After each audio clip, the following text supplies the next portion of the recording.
As I've watched him campaign over the last couple of days, I watched him campaign. What a divider he is, right? What a divider he is. He'd divide this country. He couldn't care less. Him and his little group of people. He was terrible. But I've watched what he's done. He's trying to campaign because she's incapable of campaigning. So they send him in to try. He's not going to do it. He also, you know who he helped? Donald Trump is angrier than ever because at a rally today in Wisconsin, not only did Governor Tim Walz land some devastating blows on Donald Trump, but he was accompanied by President Barack Obama. It was an incredible do that has left Donald Trump devastated. Obviously, his little fiefs are hurt, and so tonight at his rally, he threw an absolute tantrum on stage, a complete meltdown, which was made even worse because a lot of the time when we see an angry Donald Trump filled with grievance lashing out, he loses his ability to speak, which he did a little bit tonight, but he also lost his ability to work his motor skills. We kind of saw a flailing, stumbling Donald Trump. It was an absolute disaster, and we are going to get into all of it. But before we do, if I could quickly ask you to leave a like on this video, and if you haven't already and enjoy our channel, to hit that subscribe button. It goes a long way, and it really means the world to me. Now let's get into this angry AG grieved and out of it, Trump. We're going to have it back there very soon. With 4 more years of Kamala Harris, North Carolina will be an economic wasteland. That's what's going to happen. The rest of your companies are going to move out. Everybody knows that. The smart people know. She's the only one that doesn't know it. Low IQ. She's a low IQ individual. And we've had that for 4 years. We don't need another 4. No country could take that. Can you imagine what President Xi, you know, I got to know him very well. He's a fierce individual. The press, the fake news hates when I say that he's a brilliant man. He runs 1.4 billion people with an iron fist. If I say he's a brilliant man, they say, he called him a okay, he's not a smart man at all. These people are crazy back there, I'm telling you. Like I said, the grievance was at a level 11 tonight. He is angrier than ever. He feels the pressure continuing to build on him because, as we always say, Donald Trump isn't running for president. He's running to avoid prison. And so he is lashing out even more and projecting all of his insecurities on VP Harris, continuing to say that she's a low IQ individual, and the projecting that he did in this next clip might be his worst yet. That's a big group back there. You know where Kamala is today? They don't want to tell you. She's... No. You don't know where she is? You know where she is? She's sleeping. She took a day off. She's got no energy at all. Her speeches last for about 15 minutes. We are getting reports from Donald Trump's own staffers that he is exhausted, unable to complete regular interviews with Fox host holding his hand and lobbing himself softball questions. He can't even do those interviews, let alone an interview with 60 Minutes when someone is going to ask him some honest and substantive questions. He can't do that. And so to say that Vice President Harris, who has spent the day out on the campaign trail and doing interviews, is the one who is sleepy or tired or unfit is an absolute ridiculous level of projection from Donald Trump. But of course, we are used to seeing that now. Like I said, he was throwing this tantrum, which continued to get worse, I think, mainly because of President Obama and Tim Walz, and you'll see that, because he just lost his mind talking about President Obama right here. As I've watched him campaign over the last couple of days, I watched him campaign. What a divider he is, right? What a divider he is. He'd divide this country. He couldn't care less. Him and his little group of people. He was terrible. But I've watched what he's done. He's trying to campaign because she's incapable of campaigning. So they send him in to try. He's not going to do it. He also, you know who he helped? He helped Hillary Clinton. How did that work out? He came out for Hillary. So they sent out the same thing. But the fake news, they don't talk about that. They said, oh, they're bringing out Barack Hussein Obama. Oh, Barack, remember Rush? Barack Hussein Obama. Rush Limbaugh, we miss him, don't we? Don't we miss him, Peter? They're bringing out Obama. I say, oh, they did that with Hillary Clinton. Good, I'm glad they're bringing him out. The reason they're bringing him out, because he doesn't even want to do it. I think he's exhausted. I watched him talking. I think the guy's exhausted. And I never say a guy's looking old, but he's looking a little bit older, isn't he? You know, there's nothing wrong with that, nothing wrong. But he's exhausted. He's exhausted.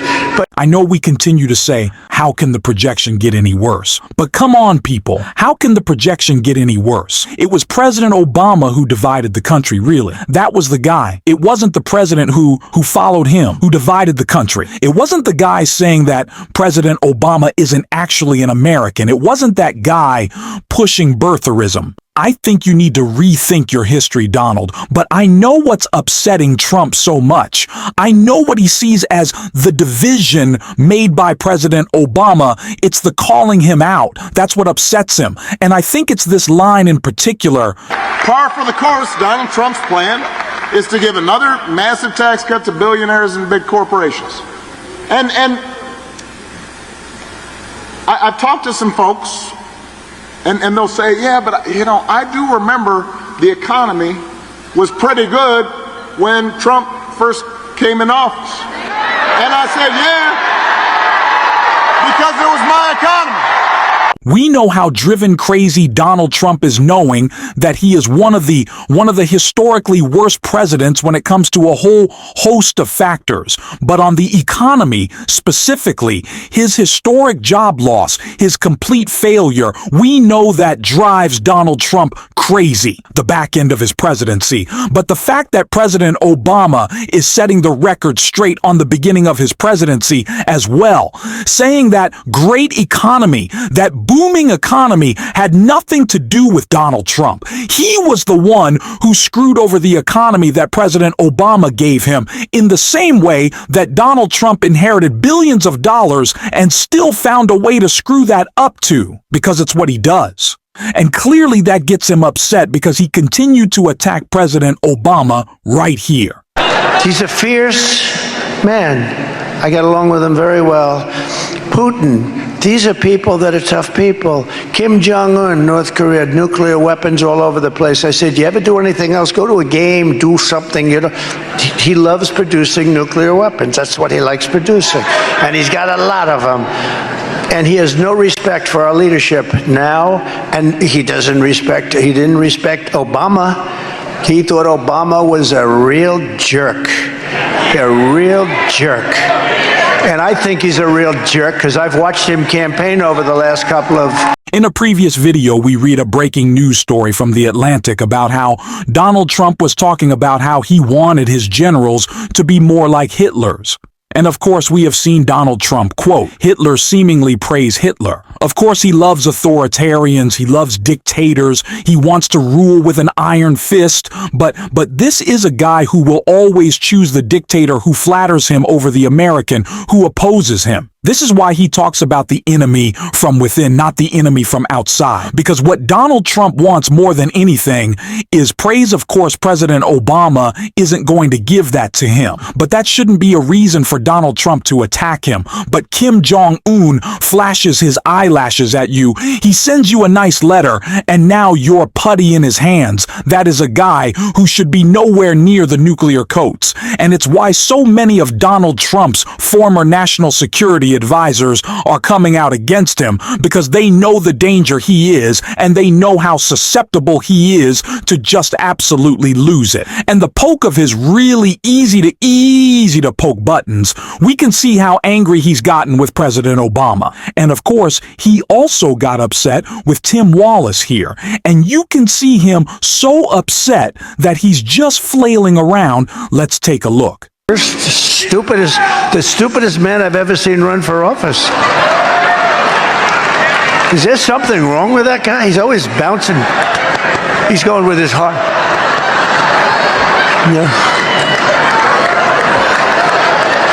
quite literally cannot control himself. At this point, he cannot control his slurring words. He cannot control his flailing body and arms. I don't know what he was trying to do there, but he was kind of off balance, looking strange. It's what we expect at this point. That man was at weed. But what was so great about that moment is, again, what got Donald Trump so upset. And that's this clip right here from Tim Walz. He has been rambling more than the normal rambling. He calls it the weed. Donald, come on. We know there's only one weave that you know anything about, and it is not this. It is not this.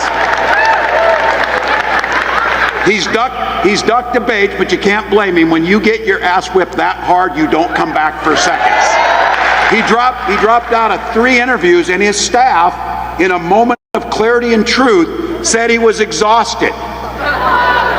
Look, I don't care how exhausted he is, because I can promise you he's not as exhausted as the American people are of him. Calling out his weave and calling out his weave, Tim Walz is really just hitting him where it hurts. I have seen Governor Walz really go on the offensive in the last few days of this campaign. I'm absolutely loving it. This is the messaging. This is the bravado, right? This is the vibe that I want us bring in the final days of this campaign.